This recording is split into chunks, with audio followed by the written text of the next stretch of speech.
¿Me ayudaría si te pido que lo hagas a leer en alta voz estos 3 versículos conmigo? A ver si es verdad, vamos a ver. Y después de estar allí algún tiempo, salió recorriendo por orden la región de Galacia y de Frigia, confirmando a todos los discípulos. Llegó entonces a Éfeso un judío llamado Apolos, natural de Alejandría, varón elocuente, poderoso en las escrituras. Este había sido instruido en el camino del Señor y siendo de espíritu fervoroso, ¿qué hacía? Lo concerniente al Señor, aunque solamente conocía el bautismo de Juan. Juntos, y comenzó a hablar con denuedo en la sinagoga, pero cuando le oyeron Priscila y Aquila, le tomaron aparte y le expusieron más exactamente el camino de Dios. Lea fuerte el versículo 26 otra vez, fuerte. Y comenzó a hablar con denuedo en la sinagoga. Diga ahora, pero cuando le oyeron Priscila y Aquila, ¿qué hicieron? Le tomaron aparte y le expusieron ¿qué? Más exactamente el camino de Dios. Que Dios bendiga su palabra. Pueden sentarse, hermanos y hermanas queridos, amadas en el Señor.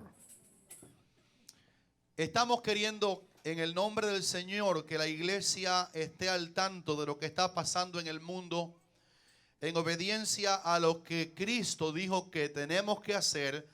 Cuando estas cosas comiencen a suceder, Él dijo, hay señales, como el hombre que va en el carro y ve las señales, líneas amarillas, líneas dobles amarillas, línea blanca, un stop, una señal, una curva, un semáforo. Y las señales nos hacen tomar acciones, y más vale que obedezcamos las señales, porque de no obedecerlas somos nosotros los dañados.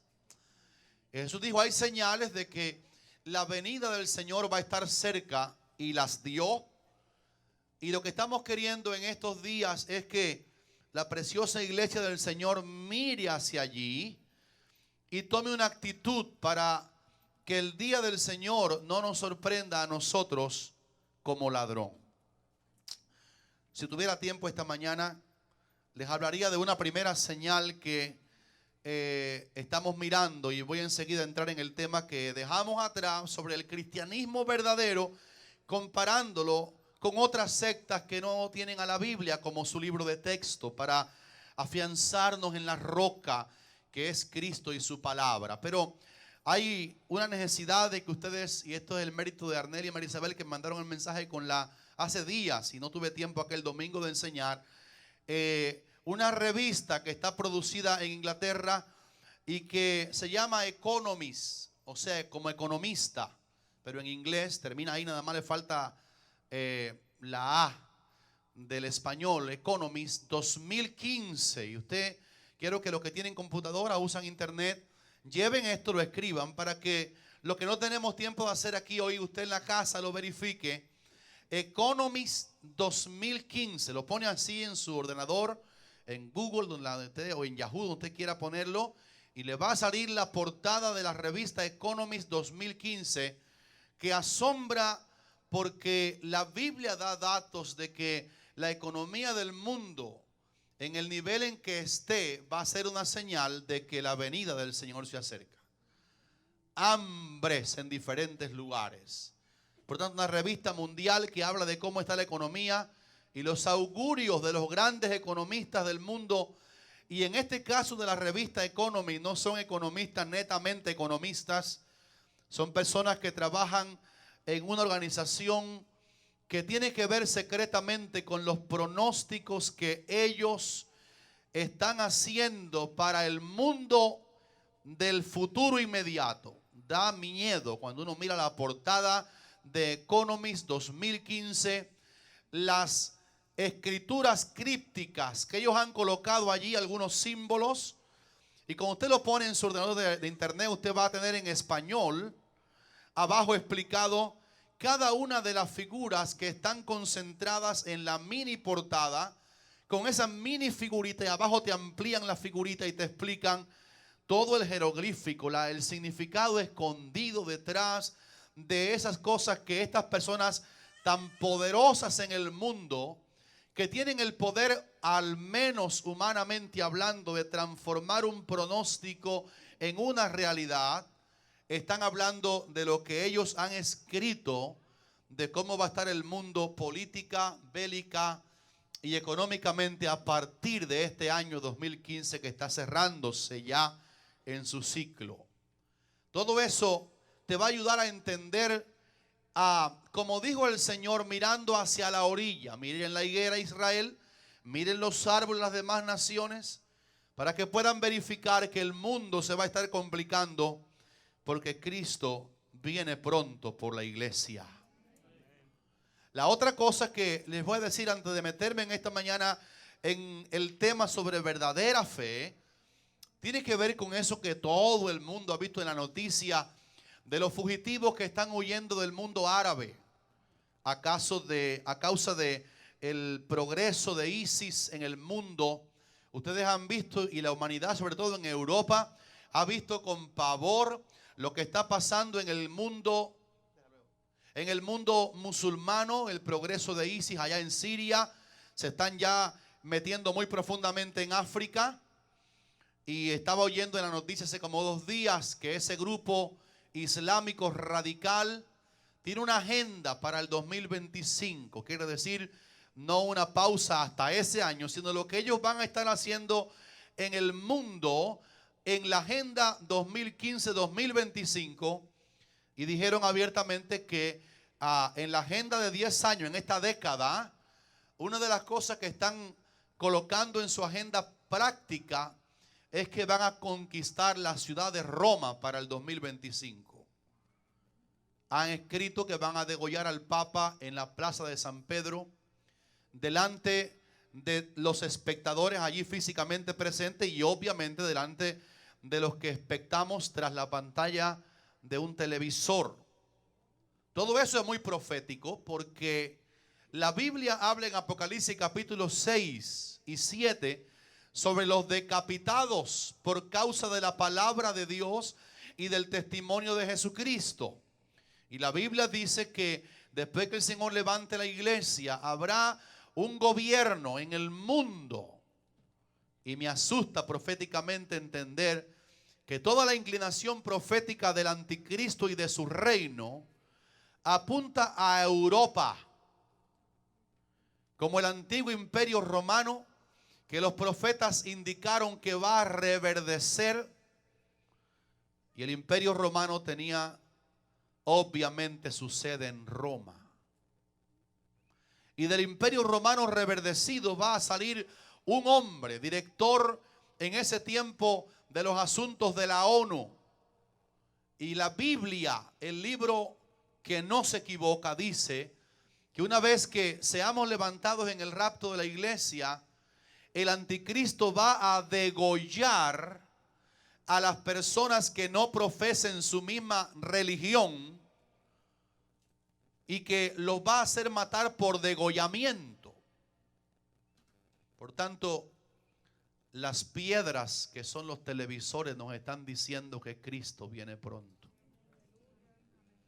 El grupo ISIS ya grande en el mundo, y me da pánico pensar que los grandes directores del mundo entero están diciendo como quien tomó una pastilla de calmante para decirlo, meprobamato, un metronidazol, no, pero eso es para parásitos, pero algo para los parásitos de la mente, diciendo que el grupo ISIS va a avanzar porque es muy difícil exterminarlo.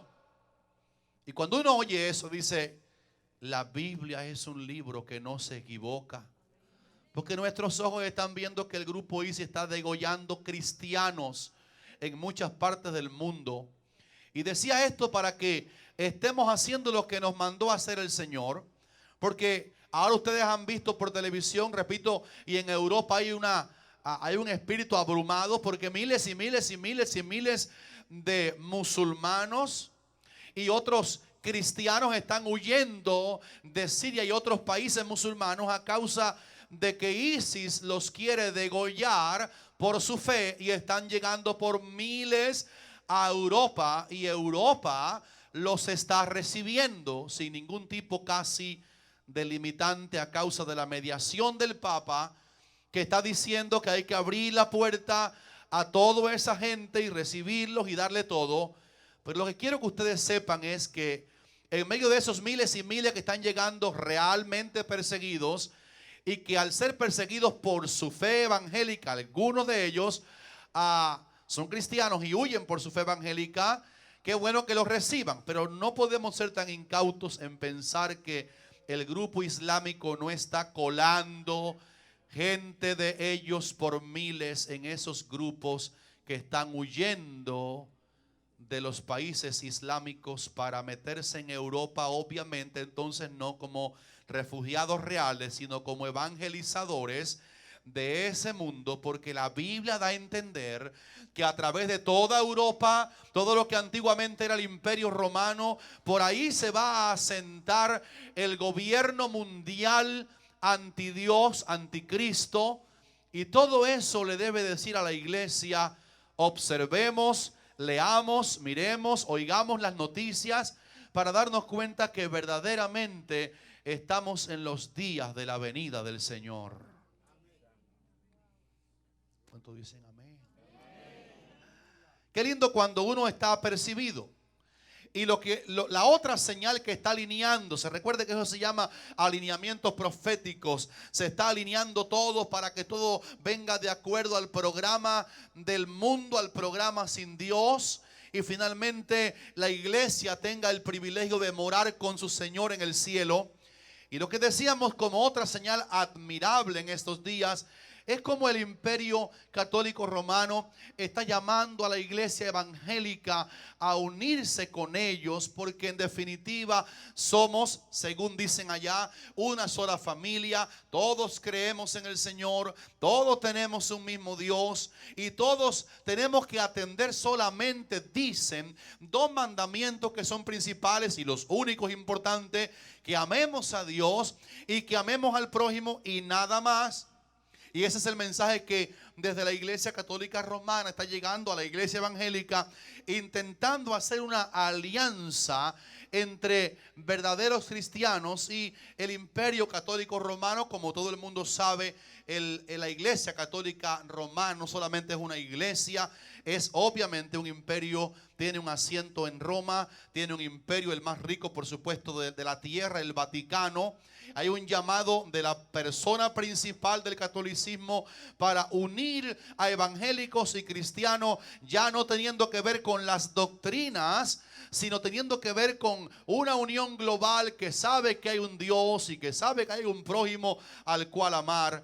Y todo eso es una voz que le dice a la iglesia de Jesucristo: estemos atentos, porque la luz y las tinieblas no ligan.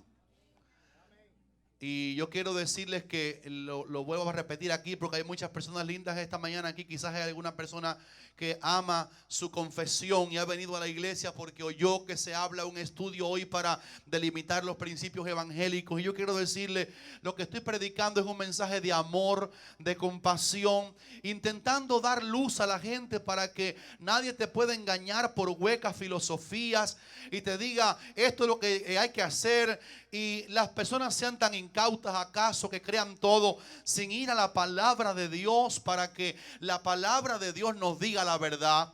Porque Jesús dijo en Juan 17: Padre, santifícalos en tu verdad, tu palabra es la verdad.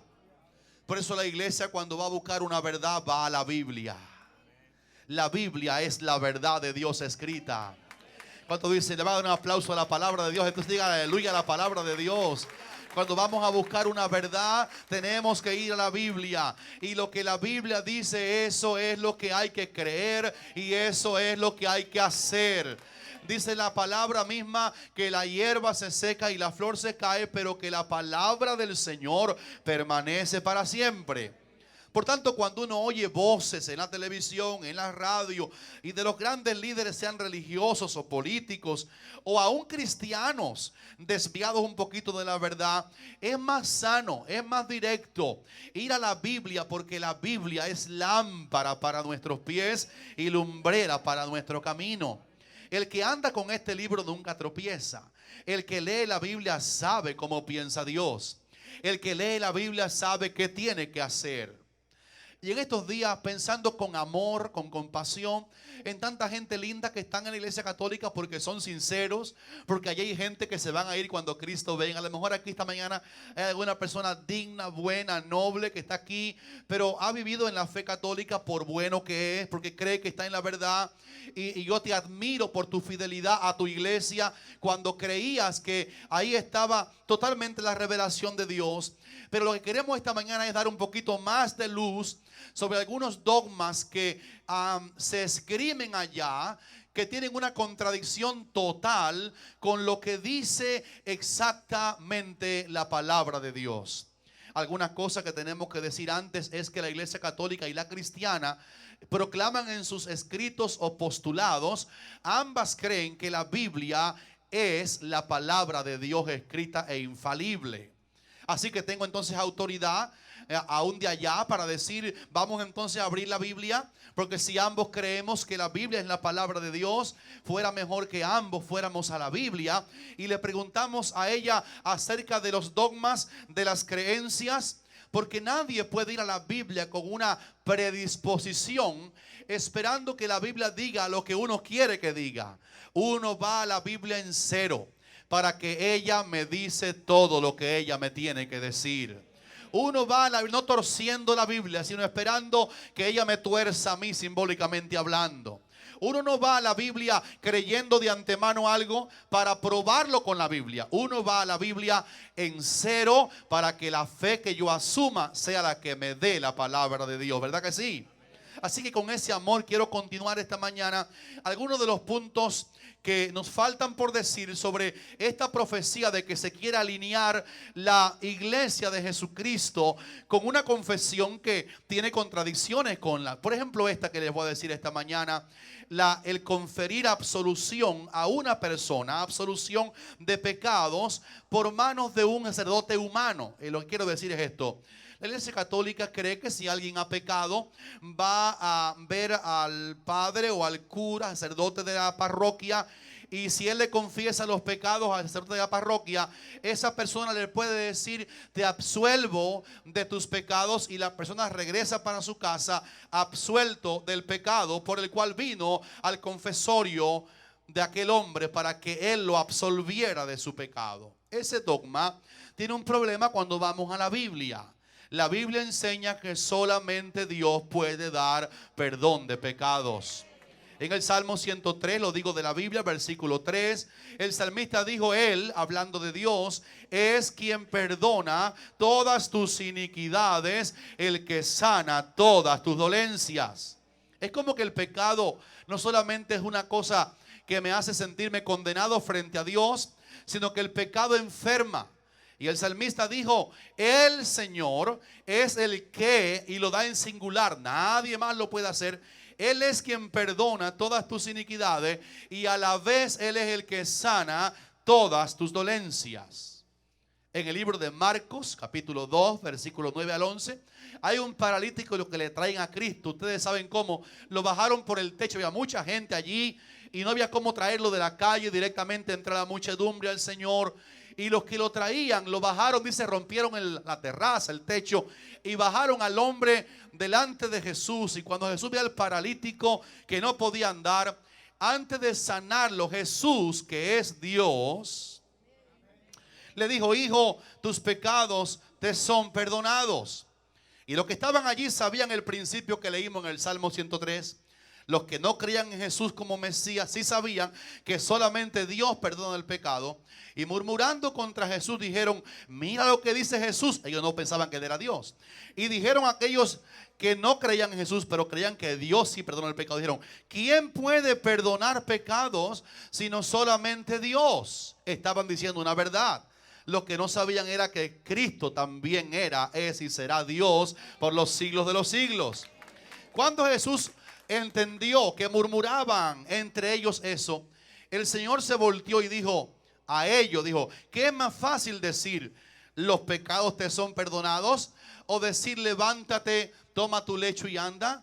Y el Señor dijo, para que sepan que el Hijo del Hombre, Cristo, tiene potestad en la tierra para perdonar pecados. Miren lo que voy a hacer. Y le dijo al paralítico, a ti te digo, toma tu lecho y anda.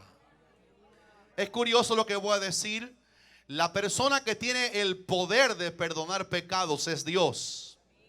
Los demás hombres de la Biblia tenían que orar por milagros, pero Jesús, sin orar por milagros, porque Él es Dios, perdonaba pecados y a la vez le decía al hombre paralítico, yo tengo la potestad de dar perdón de pecados, y le dijo, tus pecados te son perdonados. Porque lo que queremos enfatizar en esta mañana, en el punto de hoy, sobre el perdón y darle que un hombre le dé perdón a otro, es que si usted viene a mí y me dice, pastor, quiero confesarle lo que yo he hecho esto y esto y esto, nadie lo sabe, pero vine a verle, pastor, para que usted me declare perdonado, yo tengo que remitirle a usted a alguien que no soy yo, que es el único que puede perdonar pecados, que se llama Dios. ¿Cuántos dicen aleluya por eso? Pero Jesús es Dios y tiene potestad para perdonar pecados. Por tanto, si tú me oyes en esta mañana aquí o en cualquier parte del mundo en que ese video llega, y tú vas a una persona para confesarle tu pecado a esa persona y has resuelto que esa persona te estará absuelto, renuncia a partir de hoy a esa fe errada y encuentra en la Biblia que solo Dios tiene el poder de declarar perdonadas a las personas. El otro dogma que les quiero decir es que la Iglesia Católica, donde hay tanta gente buena y sincera, pero que no conocían estas cosas que estamos esta mañana diciendo, proclama que aparte de Cristo hay muchos mediadores como los santos, los ángeles y la Virgen María. Y ustedes saben que se invoca de alguna manera a estas personas para que medien ante Dios. Yo decía en estos días, qué lindo algunas de las palabras del Papa.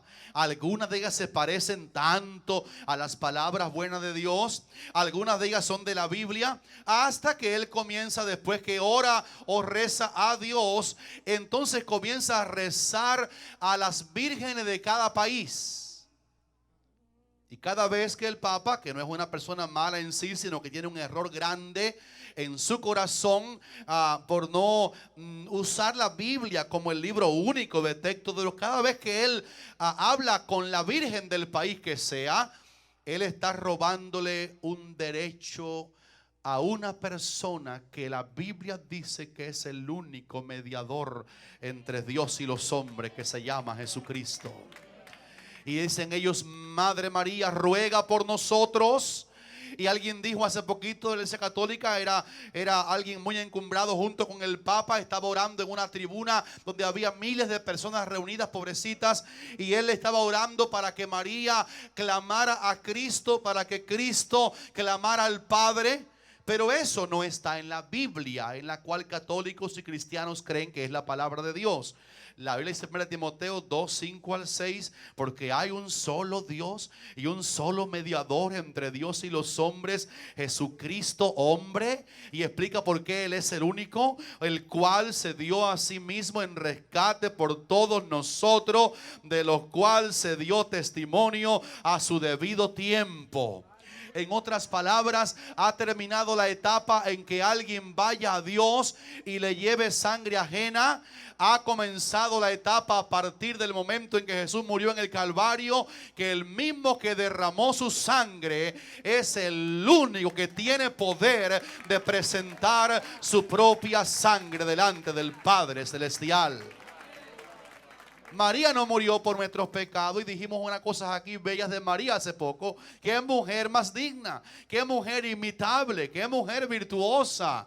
Pero María es una mujer del pasado, porque María murió como muere cada persona. Y la Biblia católica no dice que María se levantó de los muertos. La Biblia católica tampoco dice que María intercede. Se lo han inventado, porque el único que puede llevar su propia sangre fue el que la derramó. Y quiero que sepan una cosa bella de la sangre. En el caso de la sangre de Cristo, la sangre de Cristo no es humana. La sangre de Cristo no fue ensuciada por el pecado, porque en la fecundación el Padre es el que coloca la sangre, principalmente en la criatura. Y Jesús no era hijo de aquel buen José. Jesús fue engendrado en María por el Espíritu Santo. Jesús fue llamado el Hijo de Dios. Por tanto, la sangre de Él es sangre pura, es sangre químicamente singular, es sangre divina en el cuerpo humanizado de Cristo. Y Él presentó su propia sangre al Padre. Dijo: Padre, yo fui cordero, derramé mi sangre, y ahora vengo a ti como sumo sacerdote, no para ofrecer sangre ajena, sino para ofrecer ante ti mi propia sangre. Padre, perdona a todo el que cree en mí, perdona a todo el que cree en mi sangre, porque mi sangre es pura, porque mi sangre cura del pecado. Y el Padre dijo: pacto hecho, es tu sangre derramada y presentada por ti, mi Hijo, el único mediador entre Dios y los hombres, lo que me servirá a mí para decirle: perdonado, libre de condenación. Y la Biblia dice: ninguna condenación hay para los que están en Cristo Jesús. Voy a dejarte para una alabanza a la sangre de Cristo.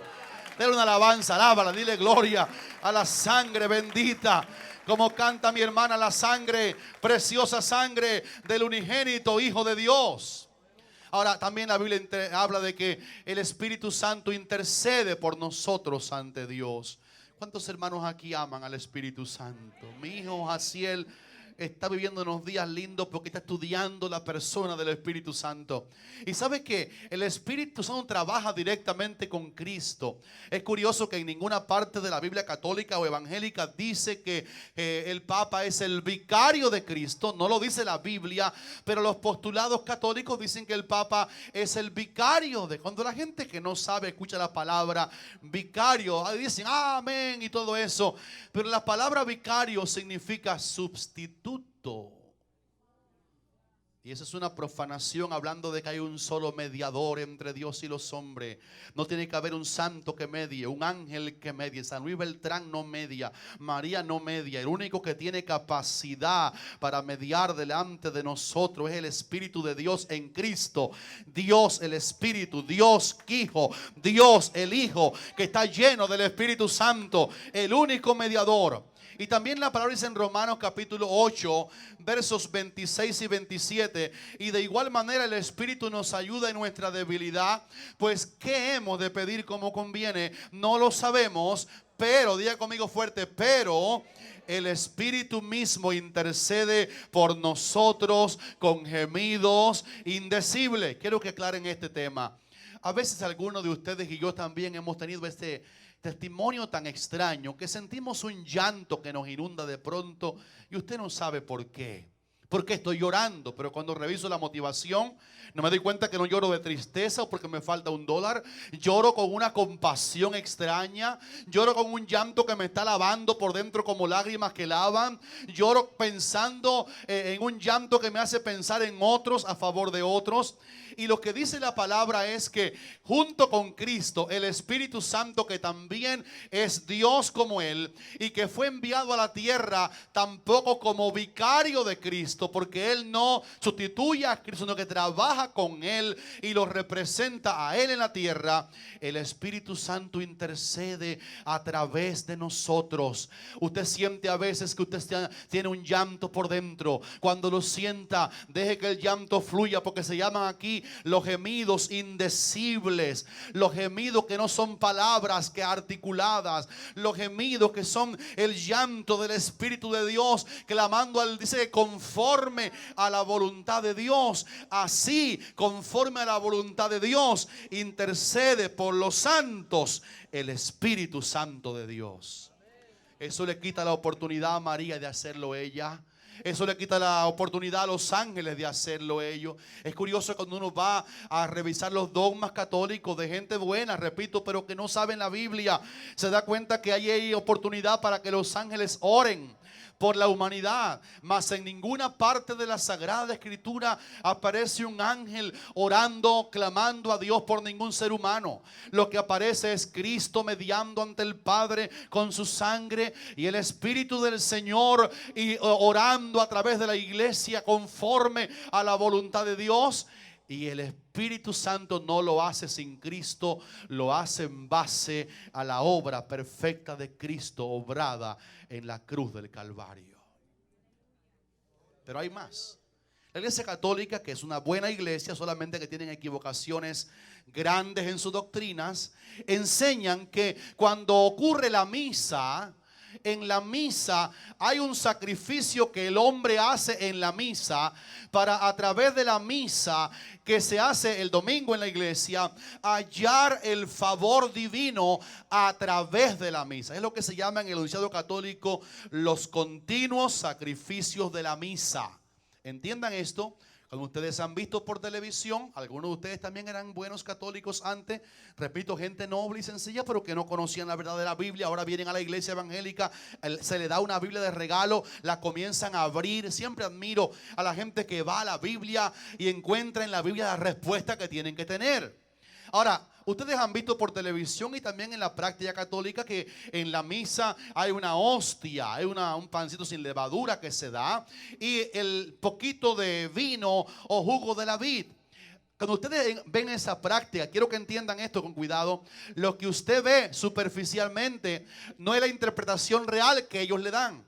Ellos lo que dicen es lo que dije aquí, que en cada misa, en cada impartimiento de la hostia, en cada vez que el sacerdote da el pan sin levadura o da la copa de vino, en cada vez lo que se hace es un sacrificio que la iglesia hace para ese día, a través de esa misa, hallar el favor de Dios. Entonces eso se contradice con la Biblia del Nuevo Testamento. Porque el libro de Hebreos capítulo 10, versículos 10 al 14, habla del sacrificio de Cristo hecho una sola vez para siempre. ¿Lo pueden alabar en esta mañana?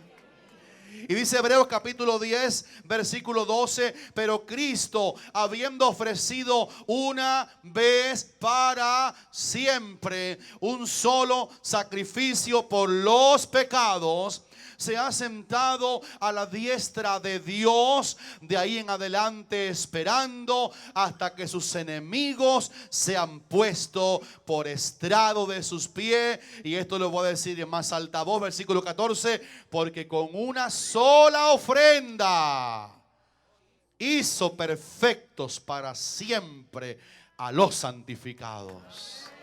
Vamos a alabar al nombre de nuestro Señor Jesucristo en esta mañana.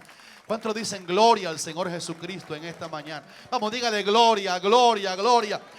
Qué lindo que yo no tengo que venir a la iglesia a tomar la hostia para que ese día, a partir de ese día, de esa hostia, yo sea santificado por el sacrificio de la hostia. Qué bueno que ya no es así. Y cuando allá se hace así, se está robando la verdad de Dios a la pobre gente sincera, buena, noble que allí hay. Gente que cree la verdad hasta donde tienen luz para creerlo. Pero cuando leemos la Biblia entendemos que no hace falta un sacrificio más todos los domingos, ni uno más todos los meses, ni uno más al año, porque hace 2000 años cuando Cristo derramó su sangre en la cruz del Calvario, con ese solo basta para que todo aquel que en él cree no se pierda, mas tenga vida eterna. Estoy buscando gente que diga aleluya. ¿Cuánto alaban aquel solo sacrificio que él hizo por ti y por mí en la cruz?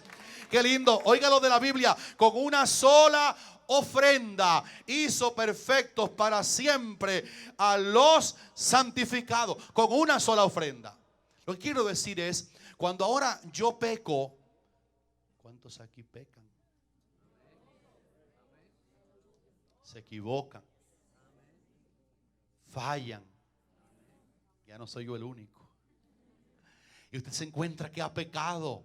No espere el domingo de misa para que ese sacrificio lo vuelva a lavar. Lo que tiene que hacer es, si es posible, en el mismo punto geográfico y de tiempo en que cometió la falta, ahí mismo acuda al único sacrificio que fue derramado eternamente por los pecados y diga: no es el pastor Eliseo el que me da absolución, no es la iglesia la que me perdona. Jesucristo, vengo a ti, me acabo de equivocar y yo leí en tu palabra que tu única ofrenda me puede hacer perfecto para siempre.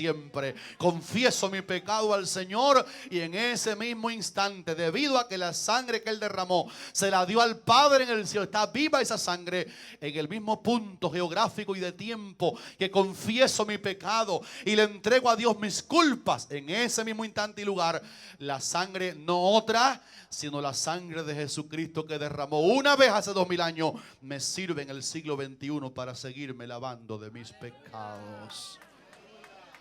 Quiero que ustedes digan gloria a la palabra de Dios. Qué lindo es leer la Biblia, porque allí está todo lo que nos hace falta conocer para la verdad. Pero hay un poquito más. Hay un enunciado católico que dice, y yo quiero volver a decirlo así con vehemencia, hermano. Este estudio estoy dándolo porque amamos a esa gente que están allí. ¿Cuántos aman a los católicos?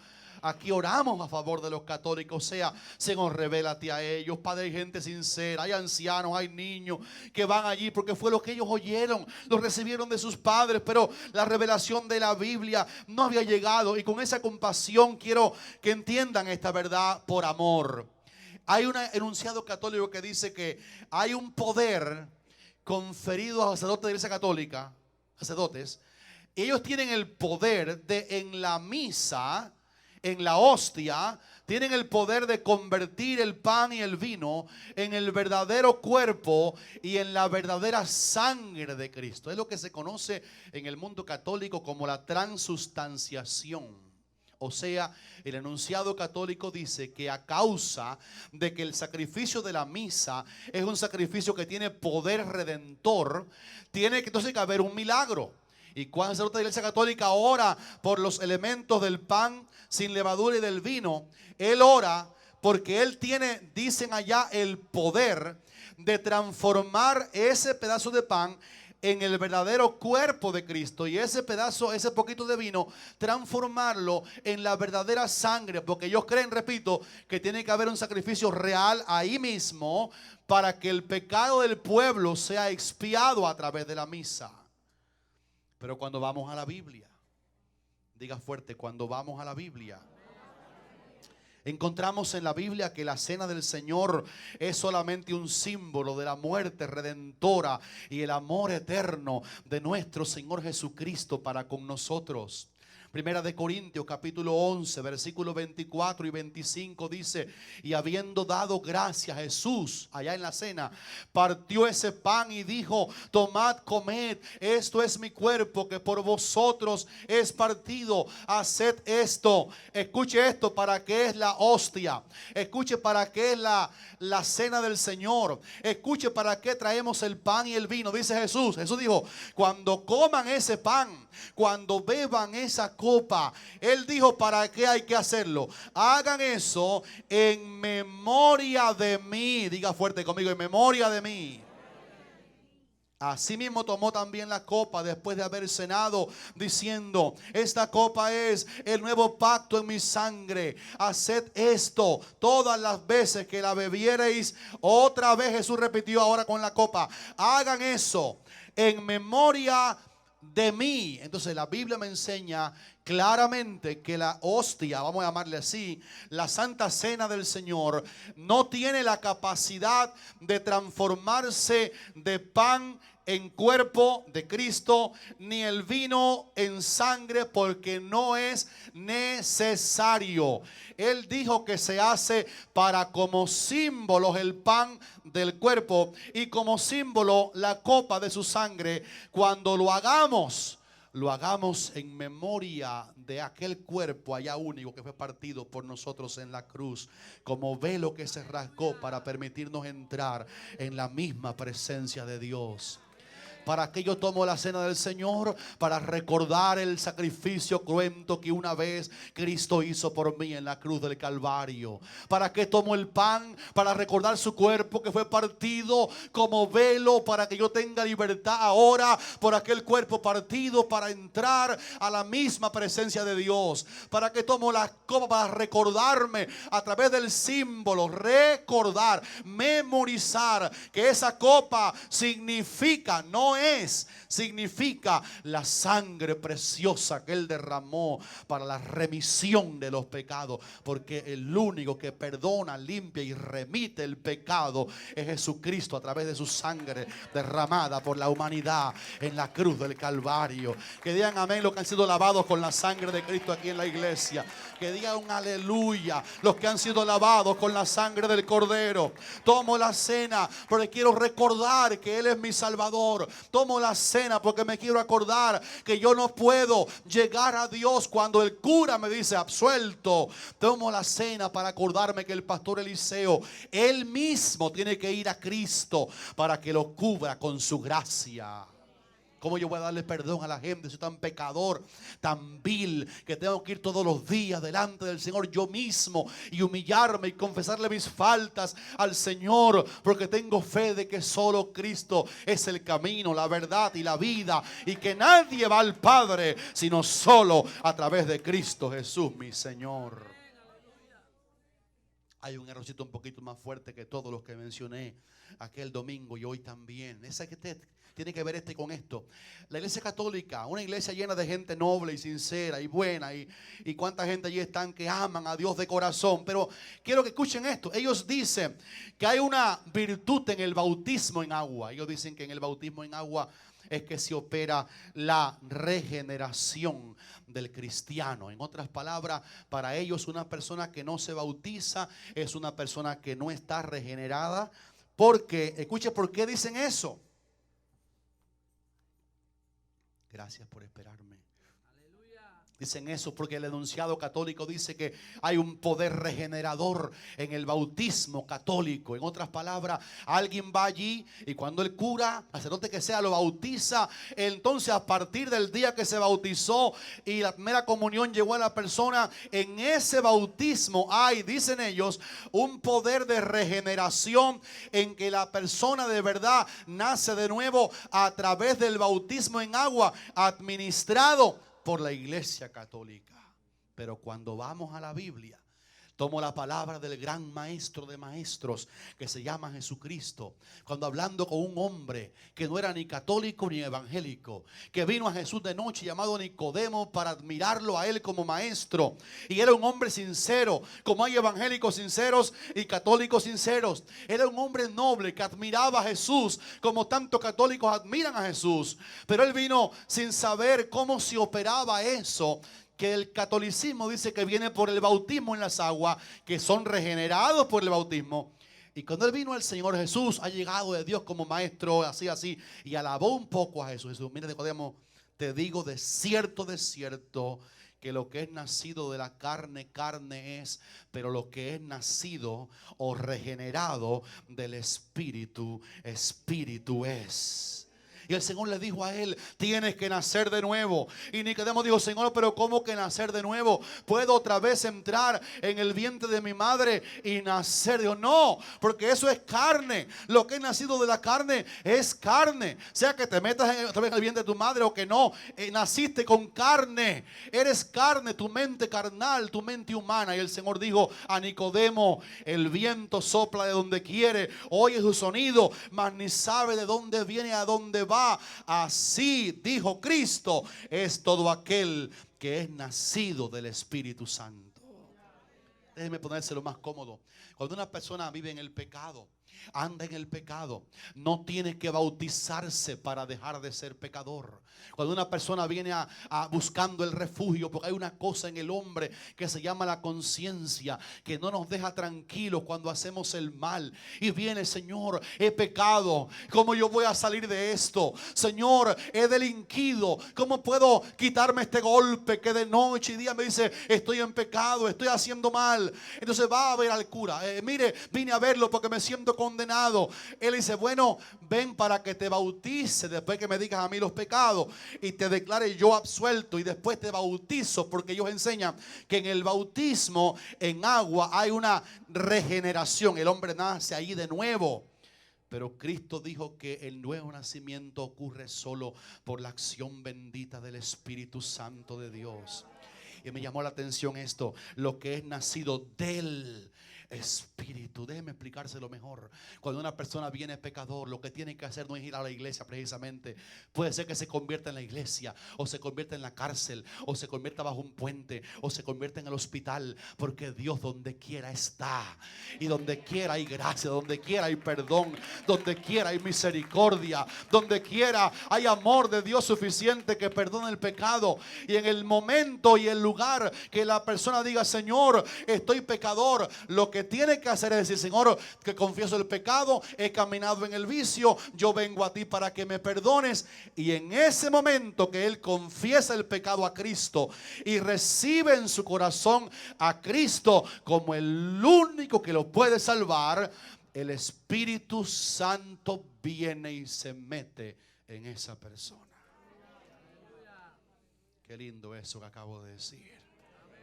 ¿No sabéis que vuestros cuerpos son templo del Espíritu Santo, el cual está en vosotros, el cual tenéis de Dios, y que no sois vuestros?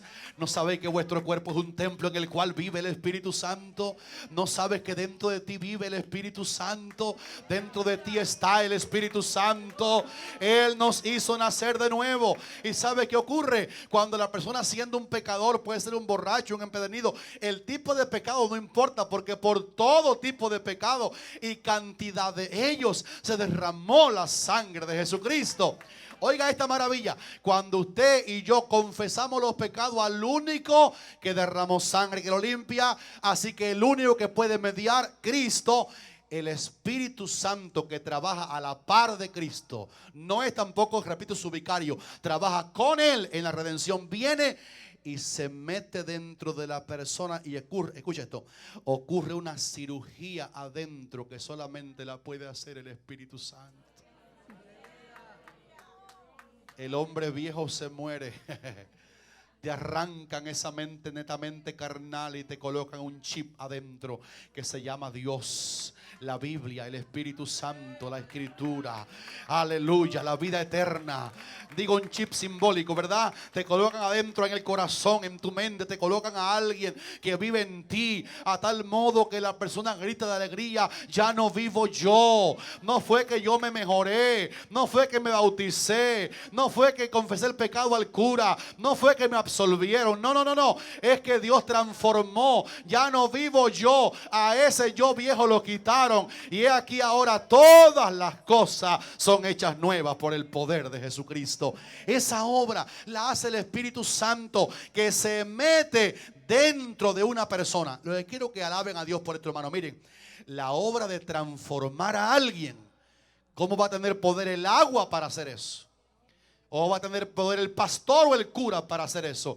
La transformación tiene que ser adentro, porque si no es por dentro, no sirve.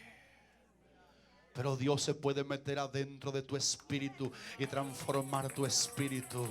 Dice Efesios capítulo 2, Él te dio vida a ti, Él nos dio vida a nosotros. Cuando estábamos muertos en delitos y pecados, Él nos dio vida. No es el agua la que me da vida, no es el bautismo el que me da vida. Me bautizo porque es una orden que obedecer del Señor, que después que nazco de nuevo, después que soy nueva criatura, después que mis pecados fueron lavados con su sangre, hago un acto, que ahora diré cuál es, de bautismo cristiano, no basado en un hombre que lo hace, sino en el significado espiritual que tiene. Pero el bautismo, el agua del río, de la poseta, bautisterio, o del mar, o de lo que sea, o de la piscina, ¿cómo va a tener poder el agua para transformar a alguien adentro?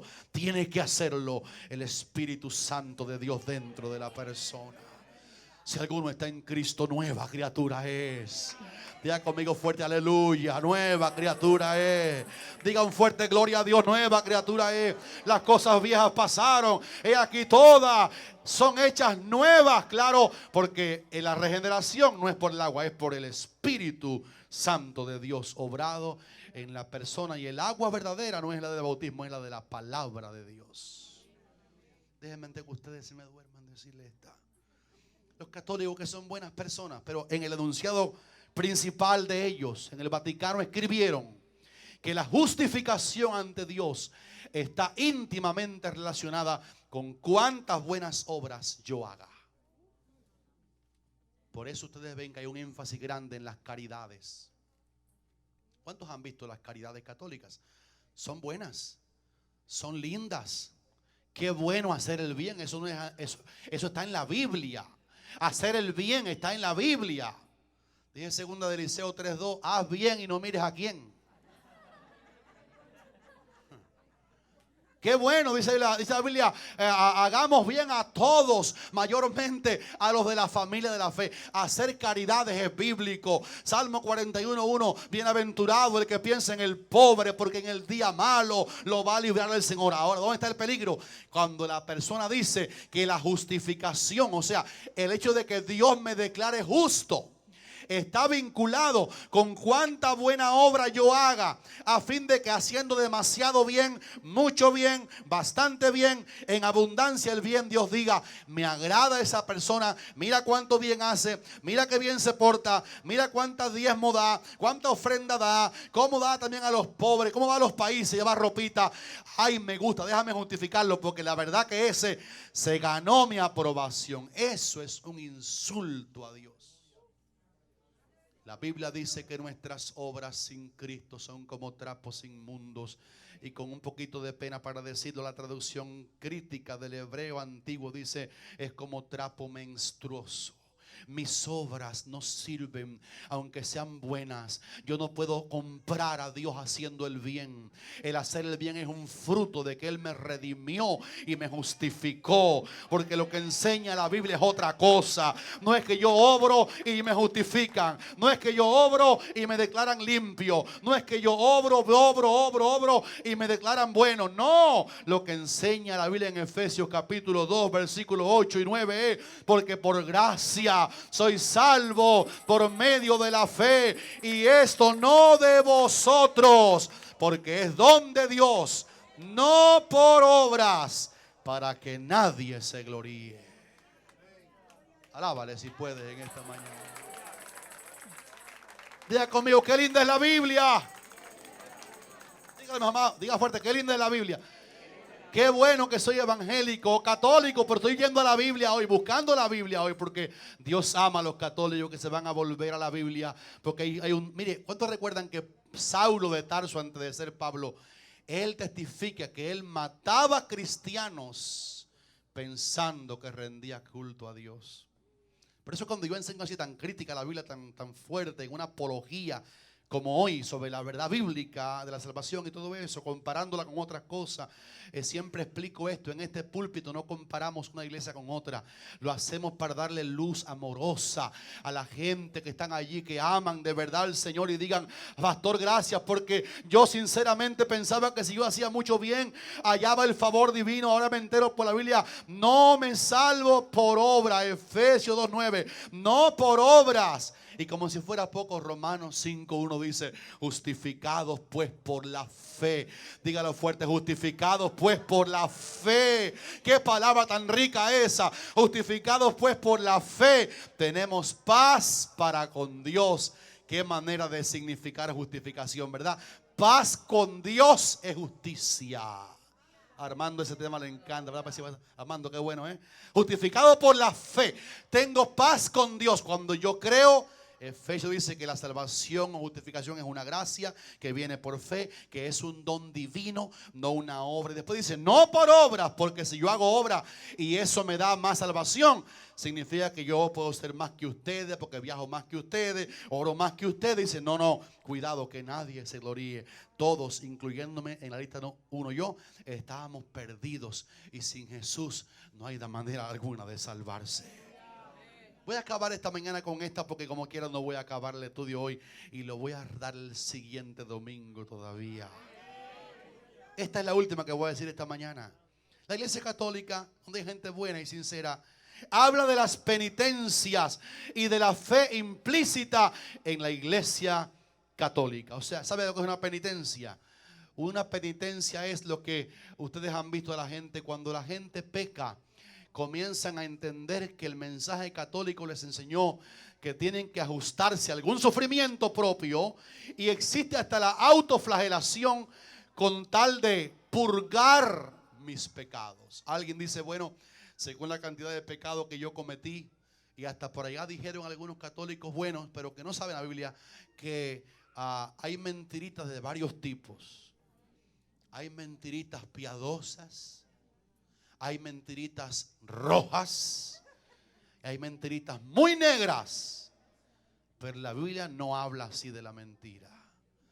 La Biblia dice que no mintamos los unos a los otros de ninguna manera.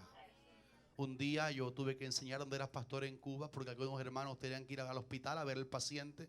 Pero cuando llegaban a la escalera de abajo del hospital, había un guardia de seguridad que decía, no puede subir, no es hora de visita. Entonces el hermanito cristiano se ponía una bata que consiguió de médico blanca y se conseguía aquí en el cuello un estóscopo y se lo ponía aquí y entraba, y cuando alguien lo veía decía, mire el doctor, que doctor nuevo aquí en el hospital.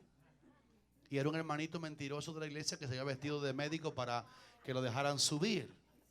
Y yo dije, todo lo que es un engaño es pecado, porque Dios le cobró a Jacob que se pusiera las pieles de los animales para fingirse de Esaú.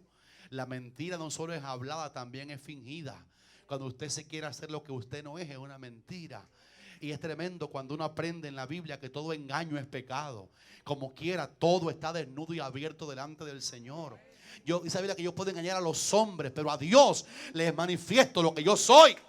Qué tremendo cuando vamos a la Biblia y entiendo que si yo peco, no tengo que hacer penitencia. Y si me arrodillo más, tengo más perdón. Y si me acuesto en el piso, tengo más perdón. Y si me doy con el cinto, con levilla para acá, fuerte, y me saco sangre, tengo perdón. Eso es falso. Y es una burla al sacrificio bendito de Cristo en la cruz del Calvario. Porque no importa que yo no me arrodille físicamente, porque en una cama grave, un paciente se puede convertir a Jesús sin arrodillarse. Porque en una cárcel oscura un preso malévolo se puede entregar allí a Cristo con los pies amarrados con cadena. No hay lugar, no hay posición que me mejore delante de Dios. Romanos 5, lo repito, es por la fe que tenemos paz para con Dios y somos justificados. Tito capítulo 3 y versículos 4 al 7 dice, pero cuando se manifestó la bondad de Dios y su amor para con los hombres, nos salvó no por obras de justicia que nosotros hubiésemos hecho, sino por su misericordia. Aleluya. Diga conmigo, por su misericordia, por el lavamiento de la regeneración y por la renovación en el Espíritu Santo, el cual derramó en nosotros abundantemente por Jesucristo nuestro Salvador, para que justificado por su gracia viniésemos a ser herederos conforme a la esperanza de la vida eterna. Esto lo voy a seguir porque está muy rico. ¿Tú quieres en esta mañana darle gracias a Dios por las Sagradas Escrituras? ¿Sabes por qué leí al principio lo de Apolos? Apolos, y aquí termino, llegó a Éfeso, y esta mañana comenzamos la prédica leyendo en Hechos 18, que cuando Apolos llegó, Apolos captó la atención de todo el mundo. Y déjeme decirle esto, hermano, ustedes son una iglesia que Dios alaba porque ustedes aman la palabra de Dios. Amén. Ver el templo completamente lleno hoy, nadie se ha movido, y he predicado 1 hora exacta, ustedes están ahí. significa que este pueblo ama la palabra de Dios. Apolos llegó y la gente quedó como aquí, absorto. Dice que lo oían absorto porque Apolos era de espíritu fervoroso, era varón elocuente, y dice la Biblia que además era un hombre poderoso en las escrituras. Dominaba la palabra, hermano Raúl, con una destreza tremenda. Dominaba la palabra. Dice que demostraba por las escrituras, la palabra del Señor, que el Cristo era Jesús. Ahora, cuando estaba predicando un día, dice que él estaba predicando, y Apolos, aunque tenía esas virtudes tremendas, un elocuente, un poderoso en la palabra, un tremendo paladín del evangelio, estaba diciendo algunas cositas que estaban un poquito fuera del centro. Y en la congregación había un matrimonio llamado, este sí era un matrimonio, Priscila la mujer y él era Aquila. Dice la gente que había una apóstola, porque había Andrónico y Junias, hermano. Junia era un hermano.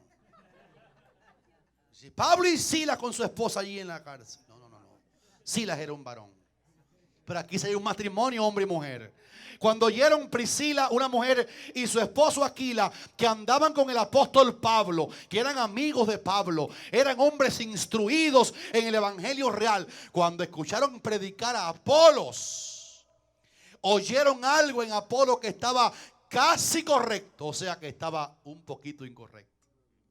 Y dice la palabra que llamaron a Apolos aparte. Aleluya. Nunca avergüences a nadie en público. Cada vez que me reúno con pastores, digo, pastores, no abochornes a la gente en público. No tenemos el derecho de hacer eso. Hay gente que viene aquí en el púlpito, no aquí gracias a Dios, pero en otros lugares, y toman esta oportunidad de predicar la palabra para desde aquí tirarle a la gente y decirle sus problemas en la cara. ¡Qué horrible! El púlpito es solamente para proclamar la palabra de Dios.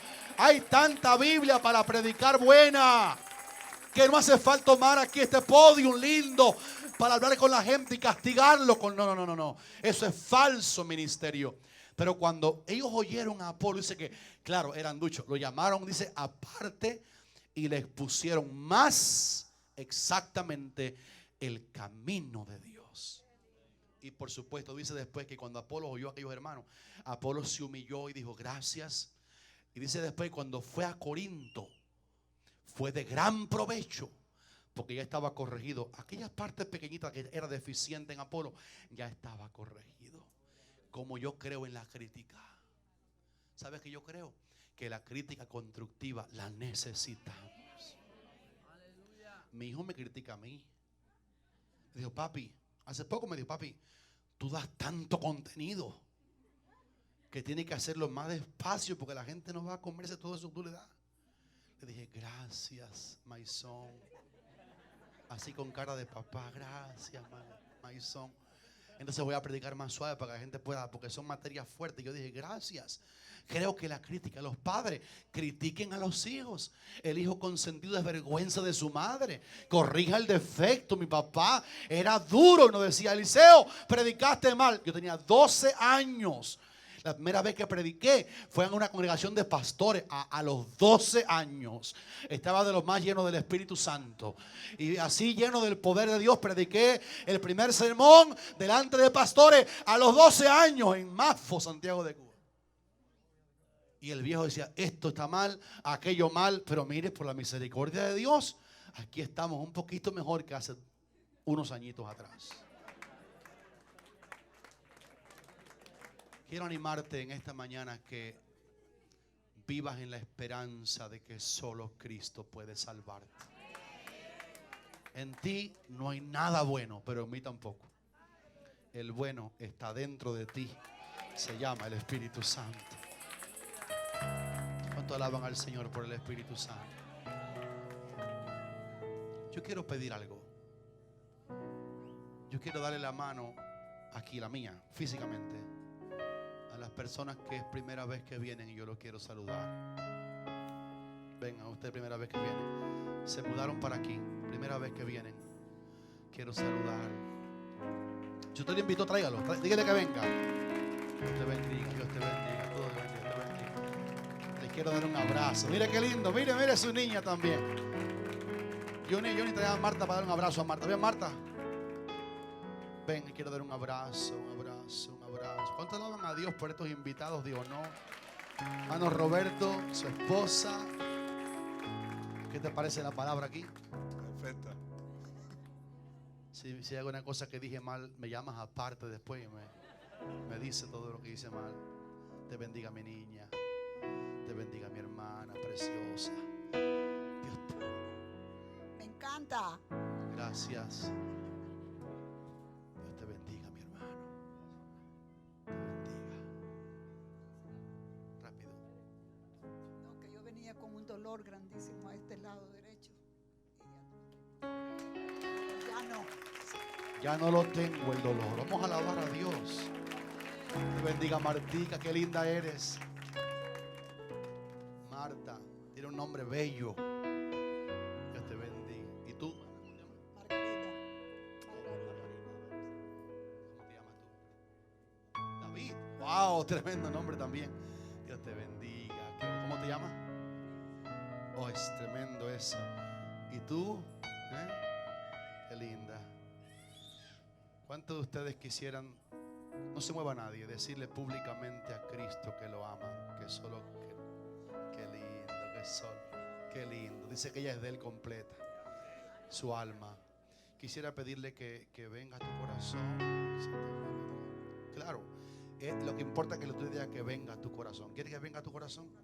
Caminando, qué linda ella, qué sincera. ¿Quieres que venga a tu corazón, verdad? Yo quiero que venga a mi corazón. ¿Cuántos quieren que venga a su corazón? Yo quiero pedirle. Saben que a cada rato yo me convierto otra vez a Cristo. Él va a cantar, Señor mi Dios, con la iglesia. ¿Cuántos aquí se convierten a cada rato? Señor, Señor, te vuelvo a entregar como la primera vez mi vida. ¿Quieren que Él venga a su corazón y les perdone sus pecados? Yo quiero que lo haga conmigo. ¿Te quiere volver a convertir, misionero? Él es un cantante profesional. Dígale fuerte en alta voz a Cristo con ellos. Dígale en alta voz conmigo, dígale: Señor Jesús, gracias, porque yo estaba perdido y en la tierra nadie me pudo perdonar, pero tú moriste en la cruz para darme perdón.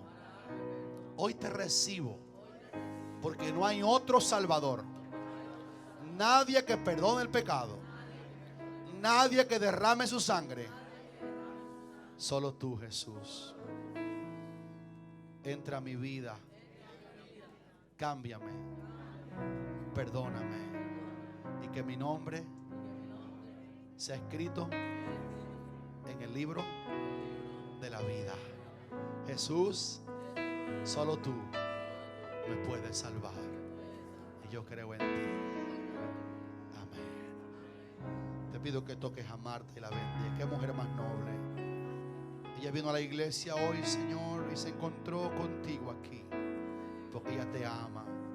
Toca a este joven, toca a esta niña y a la otra niña. Toca a Margarita, toca a estos queridos míos que hace tantos años le conocimos predicando tu palabra. Gracias por traerlos aquí esta mañana. Ven con él. Toca a esta joven, Señor, bendícela. Toca a este muchacho, David, bendícelo hoy. Que tu presencia lo llene. Que algunos de ellos lloren de gozo esta mañana, Señor, por la experiencia de haberte recibido a ti como su único Salvador y Señor. Gracias porque ha habido milagros aquí de sanidad divina. Y la hermana vino enferma, pero mientras predicamos tu palabra le llevó el dolor. Pónganse de pie a la iglesia un momentito. Alcen sus manos junto con ellos aquí. Y con manos alzadas le vamos a cantar al Señor, a nuestro Dios. Es que algo ha pasado. Veo a los hombres corriendo y a muchos gritando. Padres que buscan sus hijos muy desesperados. Raúl está cantando. Adore al Señor con Parece que aquello que un día se anunció ha pasado. Cristo viene. Yo no me encuentro en la tierra y estoy separado. Qué lindo. Y y siento que todo mi cuerpo, mi ser han cambiado. Jesús, bendícenos. Y en este lugar en que estoy, yo gozo de calma. Señor, Mientras abajo en la tierra sí gritan las almas. Porque me he quedado, Señor, no sé Cristo, en qué te fallé, Cristo, en qué te ofendí. Cristo, ¿Qué será de mi alma? Jesús, Mi mente y mi capacidad no pueden describir gracias. la gloria y el grande Gracias. poder que hay en este lugar. Gracias. Y un coro que está rodeado de miles de ángeles. Jesús, Mientras abajo en la tierra se alborotan las calles. Cristo viene. Despierta, pronto llegará el momento. Cristo viene. Que no habrá en tu vida lamentos. Cristo viene. Cristo nos viene a buscar. Qué lindo. Procura dar lo mejor de tu vida. Gracias. Para cuando llegue ese día, el cielo podrás conquistar. Despierta, pronto llegará el momento que no habrá en tu vida lamentos. Cristo nos viene a buscar. Oh, Procura dar lo mejor de tu vida para cuando llegue ese día, el cielo podrás conquistar. Yo no me encuentro en la tierra, estoy separado. Quiero pedirte Y cuando siento que todo mi cuerpo levantes tus manos mientras el hermano Raúl está cantando este himno tan grande de la venida del y Señor. en este lugar en que estoy, Levanta tus yo manos. gozo de calma. Levántale tus manos y dile: Señor, yo te Mientras recibo abajo en la semana que estoy viviendo a partir de hoy. Quiero que me ayudes a vencer, me ayudes a levantarme, me ayudes, en que te fallé, me ayudes a ver tu mano obrando, me ¿qué será de ayudes. mi alma? Aleluya, Señor, proclamamos Mi mente y mi una semana capacidad tremenda de victoria para tu iglesia. Proclamo que este himno se convierte en un lema en nuestra vida.